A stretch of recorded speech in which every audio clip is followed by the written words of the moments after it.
zofalitsa nkhani m'maunduna komanso nthambi zaboma kuti azame pa ntchito yawo. Ndipo mu nkhani za masewero, ma Scorchers akonzeka kupambana pa masewero awo alero ndi timu ya Zambia mu mpikisano wa Women's Africa Cup of Nations WAFCON.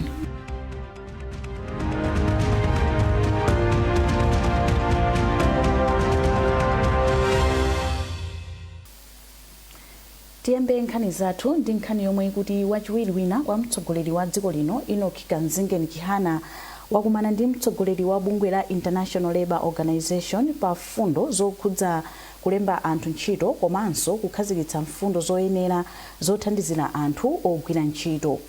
Nkhani akumana ndi mtsogoleri wa bungwe la ILO yemwe anafika mdziko muno loweruka pa 1 August 2026 pa ulendo wake wa masiku anayi omwe wakumananso ndi akuluakulu ena aboma komanso mabungwe omwe si aboma.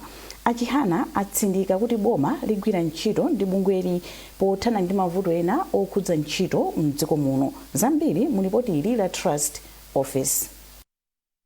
Wachiwiri wina kwa mtsogoleri wa dziko lino Nkhani watsindika za ubale olimba omwe boma la Malawi lakhala nawo ndi bungwe loona za ntchito pa dziko lonse la International Labour Organization.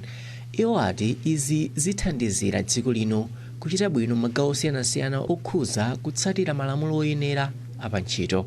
Nkhani atsindikanso kuti boma ndilokonzeka kugwira ntchito ndi bungwe la ILO pothana ndi mavuto ena omwe dziko lino likukumana nawo. Timakambirana malinga ndi mavuto amene tikupeza mdziko muno okhudzana ndi nkhani ya ntchito ya anyamata ndi asungwana, komanso takambirana nkhani zosiyanasiyana zokhudzana ndi zapantchito,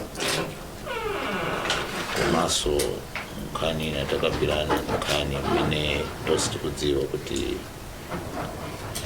anzathu amene achoka South Africa kubwera kuno kuti tipanga bwanji ngati dziko, komanso iwo akhoza kutithandiza bwanji. Izi nzina zomwe takambirana, komanso mukudziwa kuti Director General akupita second term ndi Malawi apanga declare kuti tiachita support, tifuna kuti apitirize second term.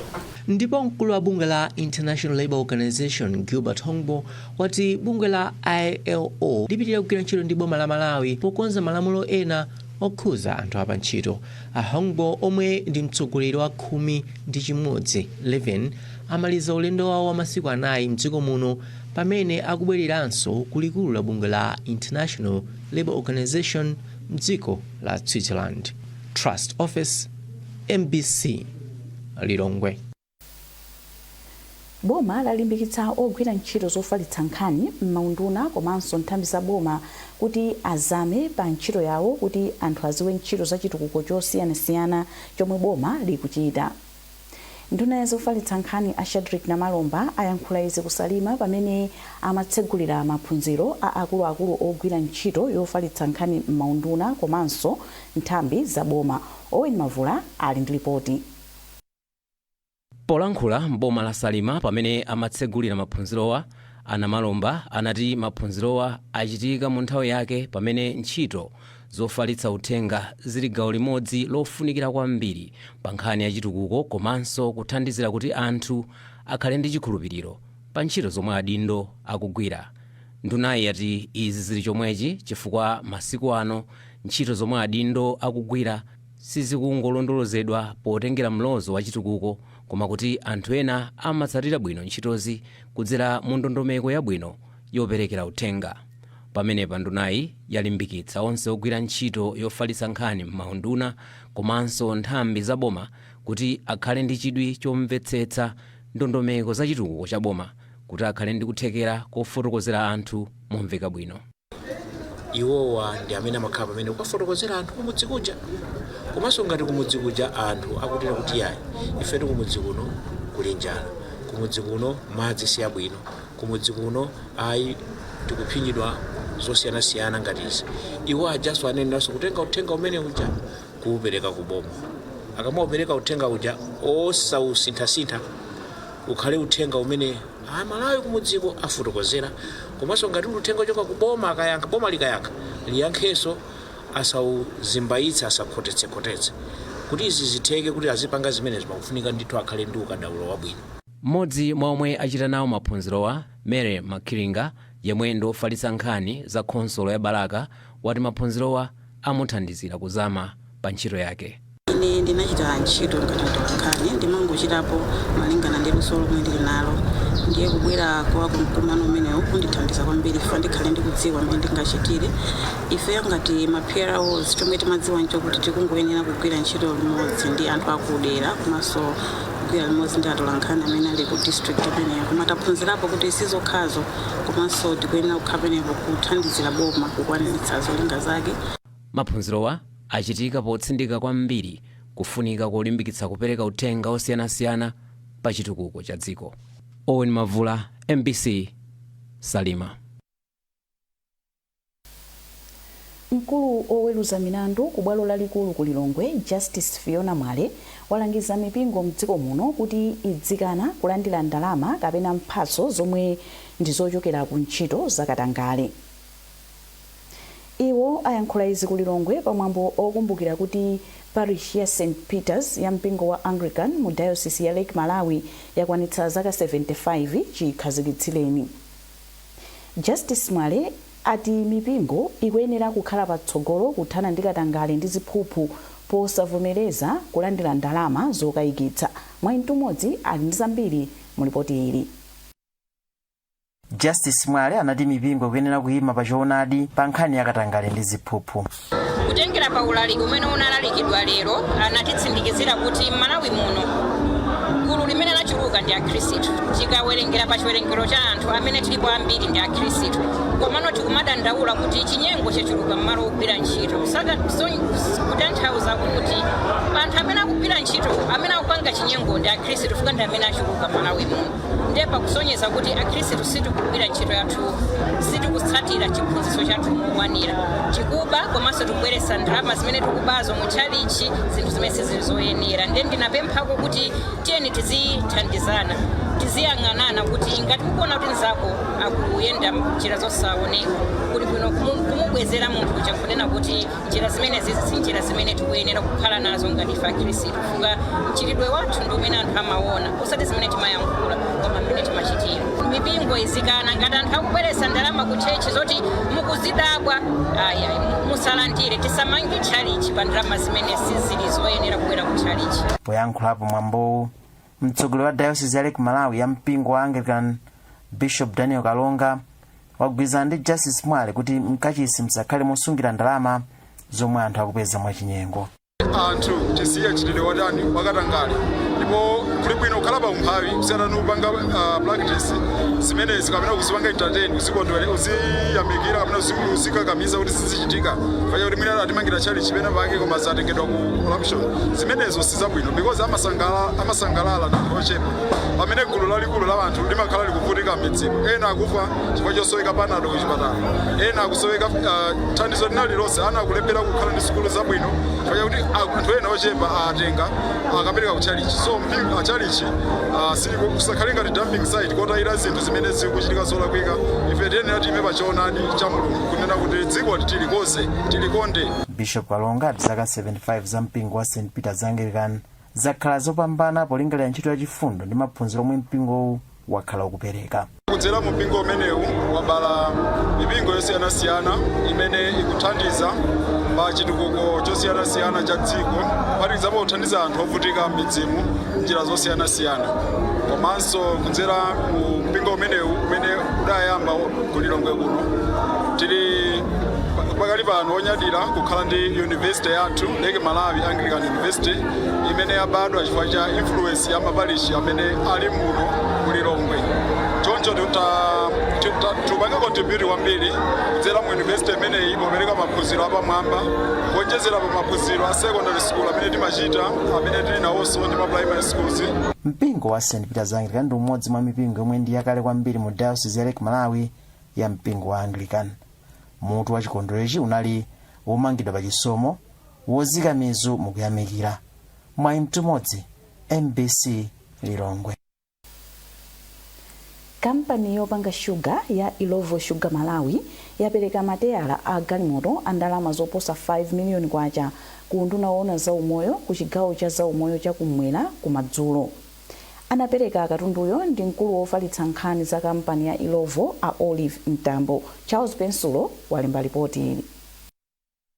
Mtambo anati apereka thandizolo potsatira pempho kuchokera ku ndunawo lomwe anapempha kuti awathandize mateyala ngakhale kuti anagwirapo ntchito pang'ono.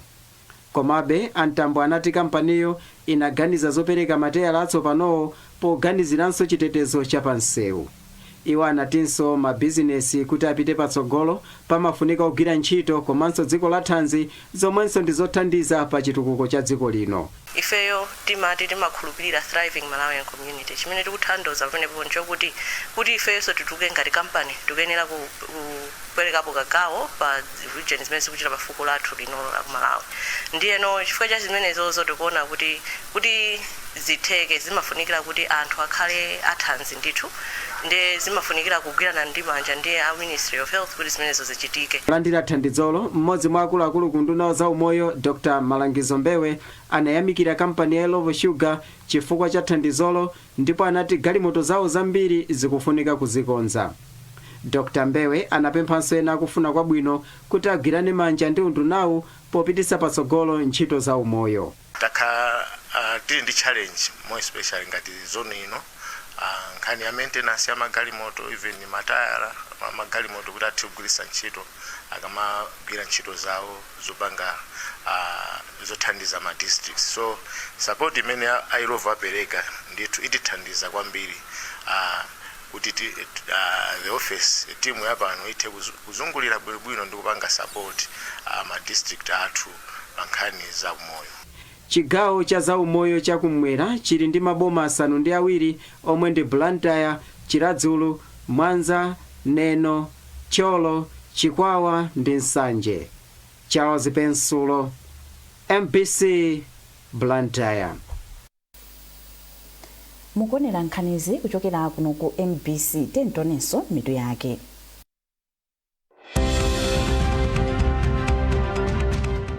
Wachiwiri wina kwa mtsogoleri wa dziko lino Enoch Chihana wakumana ndi mtsogoleri wa bungwe la ILO pa mfundo zokhudza kulemba anthu ntchito komanso kukhazikitsa mfundo zoyenera zothandizira anthu ogwira ntchito. Boma lalimbikitsa ogwira ntchito zofalitsa nkhani m'maunduna komanso nthambi za boma kuti azame pa ntchito yawo. Ndipo mu nkhani za masewero Mascochers akonzeka kupambana pa masewero awo alero ndi timu ya Zambia mu mpikisano wa Women's Africa Cup of Nations WAFCON.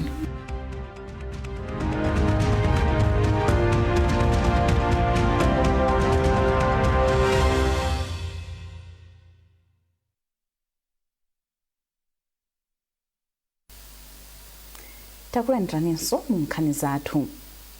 Nyumba ya malamulo yavomereza bilu ina yokhudza kayendetsedwe ka ntchito ka banki ndipo ikakhala lamulo ithandiza kuteteza anthu amene amasunga ndalama zawo ku mabanki osiyanasiyana.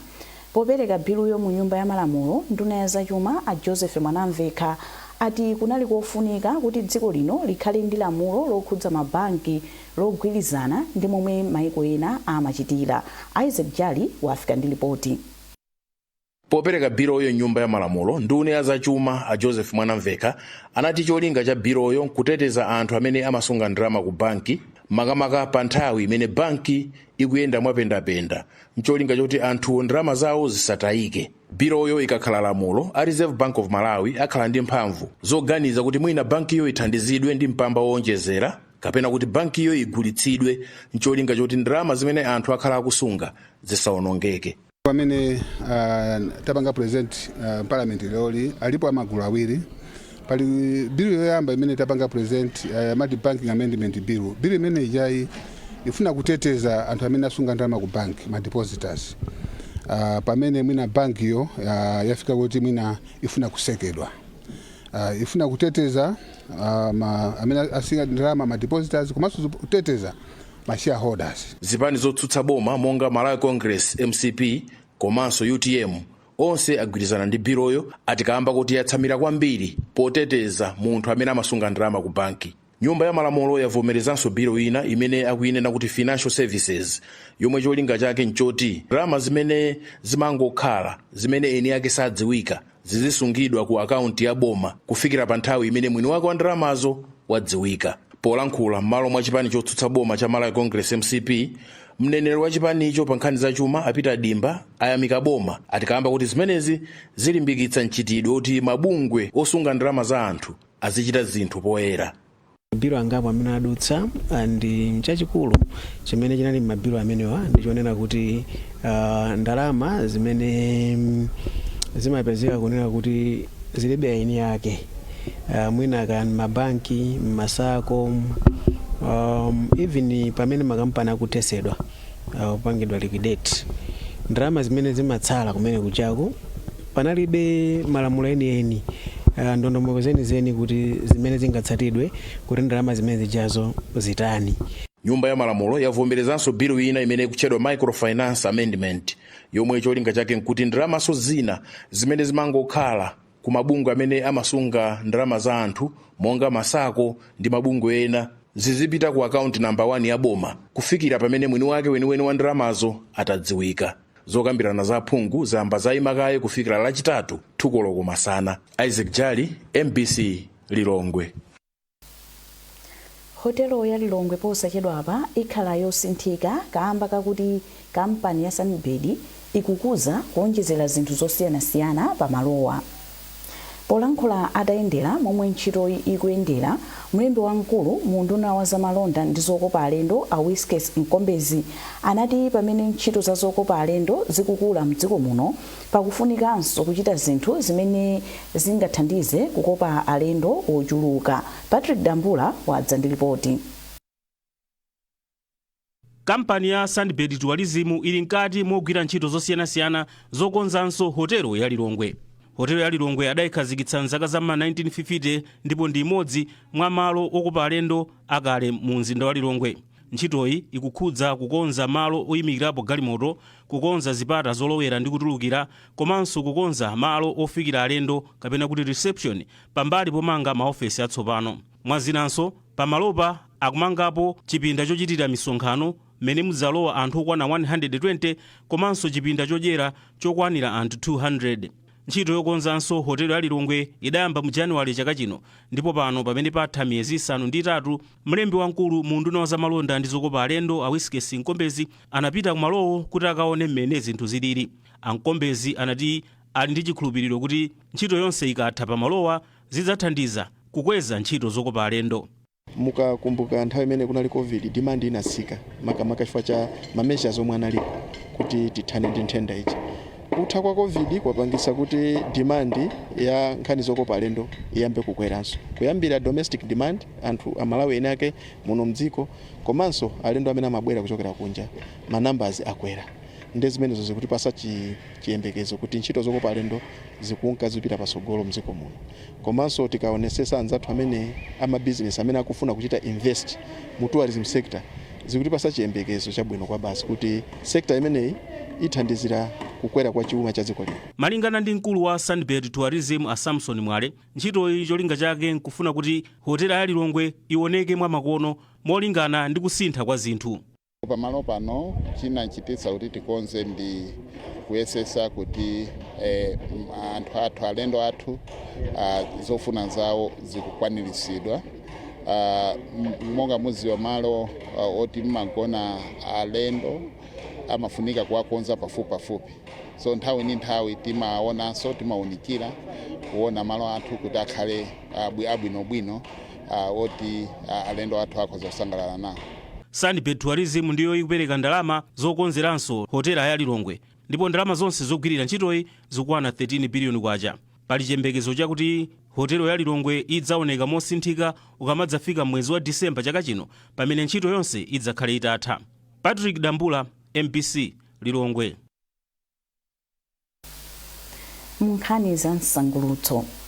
Phwando la zoyimba lotchedwa Sunset in the Warm Heart lomwe linachitikira mboma la Tcholo linakumana ndi mavuto osiyanasiyana omwe ndikuphatikizapo kuchedwa kwa kuyamba kwa mwambowu. Mwambowu umayenera kuyamba nthawi ya 6 koloko madzulo, koma m'malo mwake unayamba 12 koloko ya usiku. Zambiri mulipoti ili la Simeon Boys.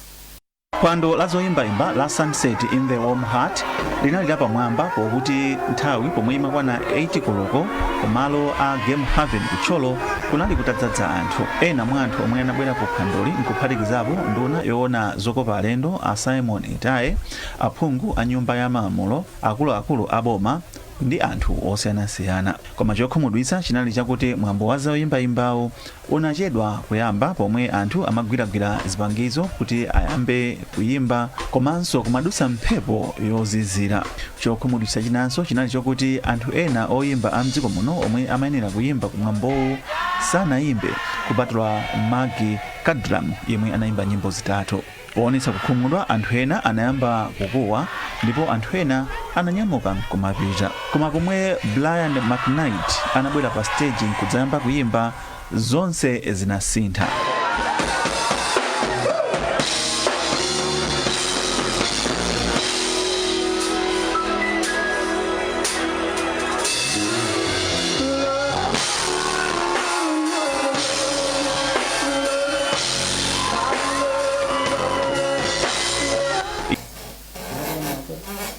Nkhani za masewero.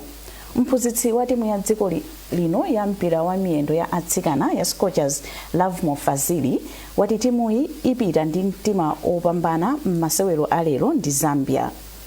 Kumpikisano wa maiko amuno mu Africa wa AFCON omwe ukuchitikira mdziko la Morocco, timuyi ingofunika kufananitsa mphamvu ndi Zambia kuti ifike ndime ya kumafainolo. Mu studio muno tili ndi mtolankhani wathu Amin Musa. Amin, takulandira. Tatokoza kwambiri. Fazili,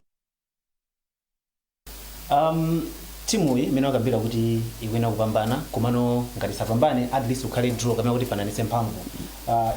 Malawi ikapanga draw ndiye kuti timu iyi ipitirira. Koma Fazili ana kuti no, ife Nkhani sitikufuna so draw, tifuna so tipambane kuti tiluke ndi 100% record mu group imene pacha masolo yamba Malawi inapambana, masolo achiwiri inapambana, awa ndi omalizawa chifano kuti inazimenyera kale nkhondo umayambiriro kuja sakufuna kuti sikufunika kupambananso, ikungofunika draw. Koma Fazili no, tikufuna 100% record, sitikufuna kugonja kapena panga draw, tifuna tipambane. So Fazili akunena kuti ndiokonzeka kwambiri, timu yakonzeka imene yachitira ndi Egypt komanso Nigeria ndi chimodzimodzi imene yakonzekera ndi timu ya Zambia. Kumbukira kuti apart from maplayer amene asewera magemu awiri aja, Asimenye simwaka wabwera. Asimenye anali ku Commonwealth pali ndi athletes amathamanga, so wathamanga kumene uja zatha ku Commonwealth wangolumikiza kuchoka ku Scotland kupita ku Morocco, so wafika ndi osera kutsogolo athandizaso kwambiri paja osera mmodzi Rose Alfandika anapatira red card masolo apitacha.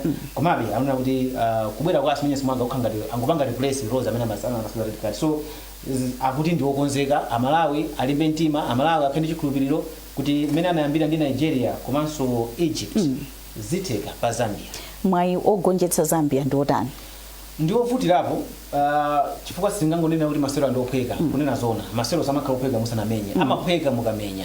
Kugonjetsa Zambia ndikovutirapo, komano mwayi udakalipo because kungozifunsa kuti ngati Malawi nakwanitsa kugonjetsa Nigeria ma champions, ngati Malawi yakwanitsa kugonjetsa Egypt, chivutiranje kugonjetsa timu ya Zambia, zotheka kugonjetsa Zambia. So mwayi udakalipo, komano mwina tikayang'ana ndi ma record mene achitira pambuyomu, timu alimbana nayo kwambiri. Malawi ndi Zambia amalimbana kwambiri, especially akakumana kukosafa masewero okona 5 yapitawa. Namaona kuti timu ya Malawi yapambana kawiri, Zambia yapambana kawiri, draw imodzi. So dalesa ndi 2 wins and draw imodzi, so kuti ndi 50-50. Aliyense record yake ndi yabwino panzake, timu alimbana kwambiri. So kugonjetsa Zambia sitikhala chinthu chophweka, ali ndi akatswiri abwinonso kwambiri. Mwina mukatenga Egypt kaya ndi Nigeria, Zambia ndi akatswiri akulu kwambiri. Ali ndi kuna Nanji Recho kumanso kuli Barbara Banda ndi atsikana amene amalimbana kwambiri ndi achina chawingaja kunja kwa dziko linga khaliso mikisano ya CAF ndi akamasankha osewera. I think mbuyo mzaka zapitazo taona Tabitha kulimbana kwambiri ndi achina kuna Nanji komanso achina Recho. Barbara amachita bwino kwambiri. Ndikukhulupirira kuti this time around sikhala game yophweka, ndi abale anthu aja ndi ma neighbors zochitika zamakhaza mbiri. If you go pa social media panova ku Zambia kwatoka mbaka zambiri akutuko pa timu inabwera ngati ng'ono komano yadzidzimusa mbiri. So tikhulupirire kuti kugonjetsa Zambia sili chophweka komano chili chonse chotheka pa ngati nagonjetsa Nigeria, Zambia nikachani. Chabwino. Amin, zitati zavuta tagonja tsogolo likhalapo. tsogolo likuoneka lilipo chifukwa timu ya Malawi ndimene panopa ikutsogolera group imeneyi komanso ndimene ndi mapoint ambiri 6 kusonyeza kuti awiri Nigeria ndi Zambia ali ndi 3-3 titatira gonja tikhabe ndi 6 enawo abwera ndi 6 komano mwina nkhani ikhala nawo zigoli komanso ma head to head zikakhala kuti tagonja Zambia ndikupambana ndipo Zambia ikhalanso ndi 6 points chimodzimodzi na Nigeria ikagonjetsa timu ya Egypt ikhalanso ndi 6 points so Malawi, Zambia and Nigeria onse akhala ndi ma 6 points nkhani ikhala kuzigoli kuti pano pa zigoli zikuyenera bwanji tikangana mene ilili ngakhale Malawi isogola ngati ingagonje Malawi ndi zigoli zopitirira ziwiri ndi kuti goal difference ya Zambia ikhala yambiri pano pa ili 5 plus 5 effective plus 3 so kuti tusala ndi 2 ngati ingapambane Zambia ndi zigoli zokwana ziwiri ndi ikhala plus 7 ndi kuti ife tikhala mmodzi kwambiri chimodzimodzi ngati Nigeria nayo ingapambane pano pa Nigeria ilibe goal difference yawo palibe ali 0 agoletsa zigoli zitatu kuchinyisa zigoli zitatu that means kuti ali pa 0 ngatanga goletsa ndi zigoli zambiri because Egypt imene iona kuti ikumachinyisa kwambiri atakaona chinyisa zigoli zambiri that means kuti ma goal difference amene angagwire ntchito komano zikakhala zonse zafanana ndino TV tanena kuti kodi ni ndani anapangana masewera atakumana so ngati Malawi ingalimbane kwambiri ndi Egypt Nigeria ndi kuti Malawi izakhala kuti izapita chifukwa kuti Malawi inagonjetsa kale Nigeria so mwayi wa Malawi ingati ndi 70% koma masewera amenewa I think safunika kugonja apart from kuti ikufunika draw zikavuta ikhale draw faika kha draw palibe zokambirana azikambirana ndi Nigeria ndi Egypt kuti apita ndani maka Nigeria ndi Zambia apita ndi ndani kwa Malawi kuti 1 point imene yatenga 7 points ina waka ndi 6 mwina ina waka ndi 4 azikangana okauka amini tathokoza chifukwa chobwera mu studio muno ameneyo mtolankhani wathu wa zamasewero Amin Musa ndi nkhani imeneyo tafika pa mapeto pa nkhani zathu masana ano koma tisanasiyane tintonenso mitu yake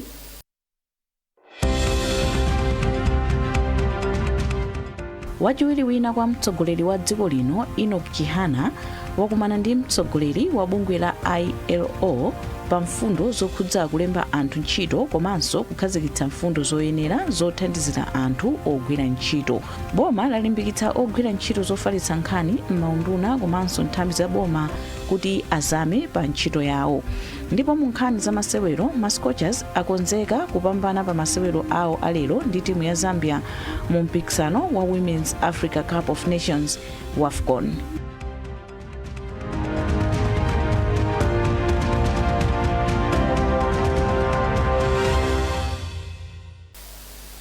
Pezani nkhani izi ndi zina zambiri popita pa mbc.mw kapena mbc digital pa Facebook, Instagram komanso X.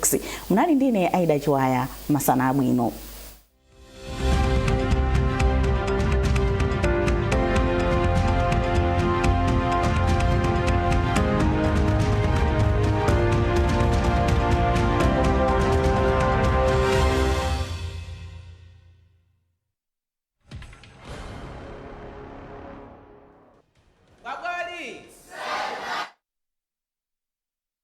To succeed, program yathu yatsogolo lathu